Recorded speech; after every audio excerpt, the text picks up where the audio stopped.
Hello, Globalers. Hope you are all doing well today and feeling very bright and cheerful. Hopefully, the weather's nice where you are and you're having a good day or weekend, depending on when you're watching it. Well, I guess days are technically weekends, but not.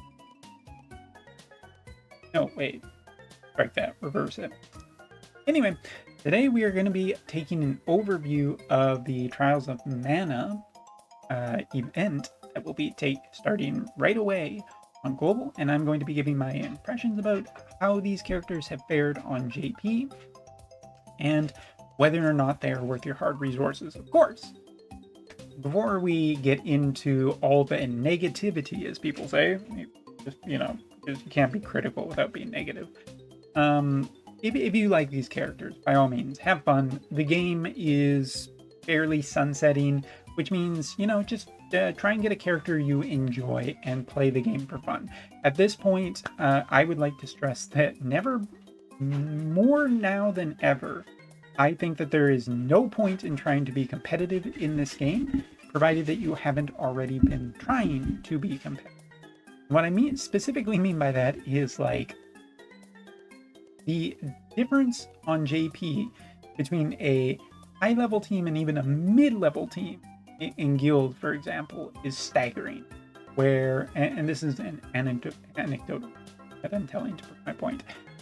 This week, we faced the fourth best guild on JP, and with my new guild, it's 30 people big. It's fairly well built. It's not meta obviously, but we're in the top 100, and that puts you in pretty much mid-range right now. It wasn't even close. Most of our team couldn't even hit the other team. That's how staggeringly different the power level is currently. So with that being said, forget competitiveness. Let's talk about general usefulness and general overall quality of it, but just forget it. And to that point, let's start with a baseline conversation starter for all three characters, Angela, Duran, and the Flame Sorcerer, Fire Mage, whatever, Flame Mage, Sorcerer, Fire guy. All three of them basically at this point don't seem to really want their event equipment. Looking at the recommended gear for all of them, for example, Angela here wants the Alexandrite ring. Duran wants Maximilian, and last but not least, Crimson Mage just wants his own little bracelet on top of the reliquary glove. That's the story with these characters. I'm not saying that the equipment from the event is worth it, because it does, provide some accuracy and increased healing power. It gives burst resistance, mobilize resistance. The effects are there for the characters, and they're probably situational. But for people who are wondering whether the box event is worth pressing out a terrible amount to get all three, probably not, because most of the equipment for these characters in actual, you're going to be using them settings most of the time, the recommended equipment is that. So anyway, let's get the easy one out of the way. Duran, you're all going to get a copy of it, provided that you play the game and do the poll. And if you get in, my general opinion is, if you are, a wind-based main, or you are looking for a anti-physical sword-based tank, he's a pretty good build. I would not really spend too many resources on him, providing that you could get one of these characters, and you can get the orbs for the Trials of Mana event and be generally good. I think that Duran might be more valuable into the future, considering that he is a newer tank-based unit after the Ashenmont cutoff. And because of that, if the meta shifts more physical, he'll be a better evaluation. His evaluation is just generally good. It's just that with JP right now being so magical in terms of the damage teams that are top tier, considered the best, his performance does slack a little bit. He does his job well. It's just not a great environment. I think he's a fine slow build for everyone, because you never know when he might be incredibly useful, but not a super big priority for most players in the game. But, you know, he's a kind of fun unit. Okay. Talking about Angela, and I guess we could just go Duran, just for fairness. There he is. Moving on to Angela. Angela, when she came out, had some significant AI issues that seemed to hurt her performance a fair bit by her generally like getting out in front and then being squashed like a freaking bug on the windshield.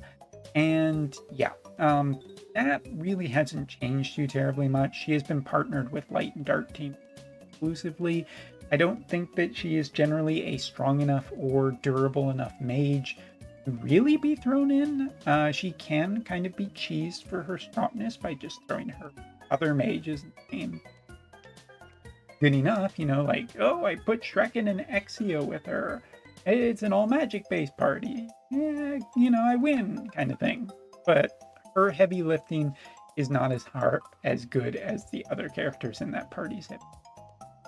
Basically, Angela falls short of the Wotv mage characters. You're just looking for a little bit better, or you're more interested in those characters.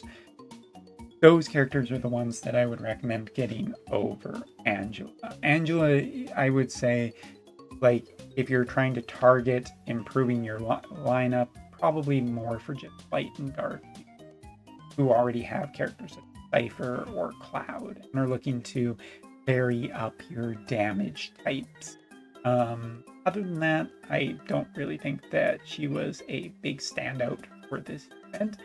I would say that Duran, even, I would prefer Duran over her, just because Duran kind of just get with the event.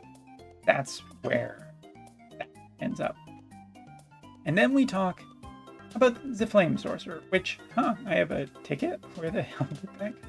Alright, well, not gonna get him, but anyway, let's talk about this. Still not gonna get him. It's not happening. Yeah, see, it's a vision card. I told you.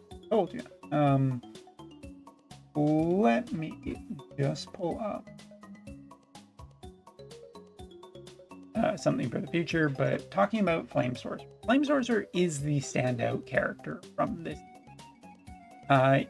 This is not a character that particularly stood out for any other reason than Fire has had amazing support over the last few months, and with characters like Soul still being generally good, and Fire just generally strong with AC Sephiroth. Boom, bada bing. This character's DPS is really, really high and really impressive, and that was enough to carry him. Now, better teams will want Summer Resnick with them to kind of just mix in, or to match and get the advantages. Good healer to support him. Even with a character like Shawls, you can get really, really great performance out of him.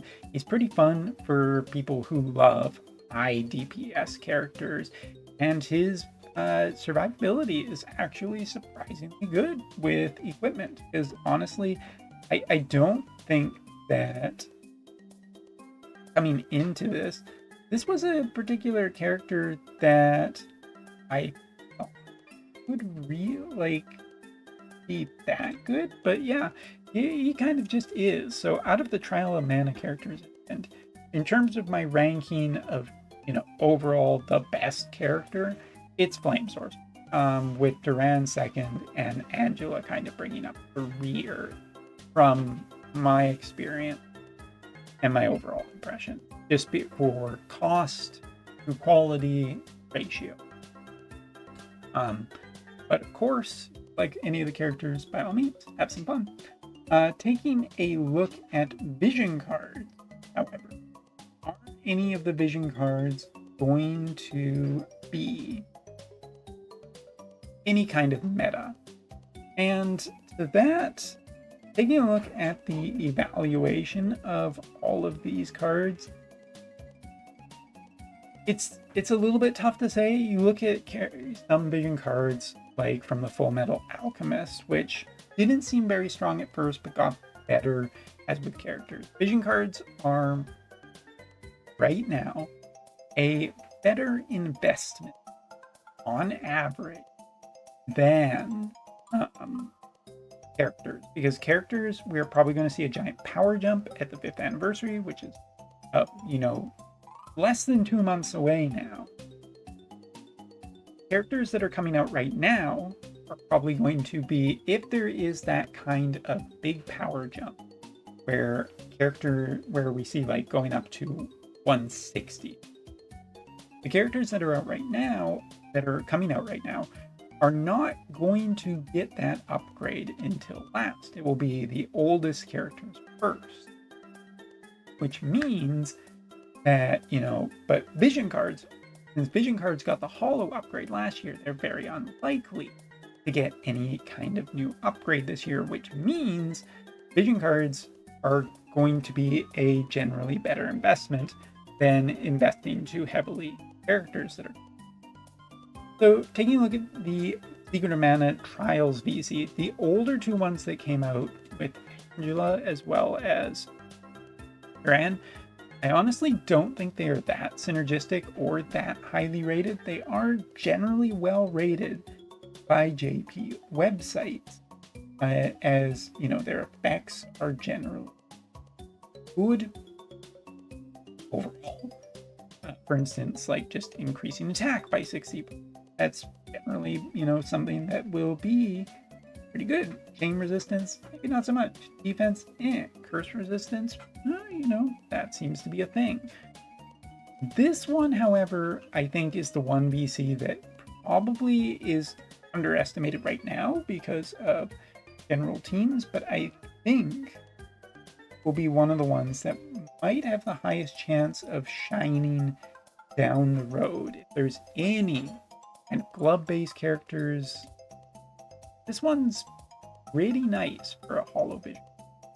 And yeah, the set of equipment, like, on the other hand, it might not be, because maybe we have experienced our mage boom and mages are starting to show less, as we're kind of even looking at the most recent Veritas units.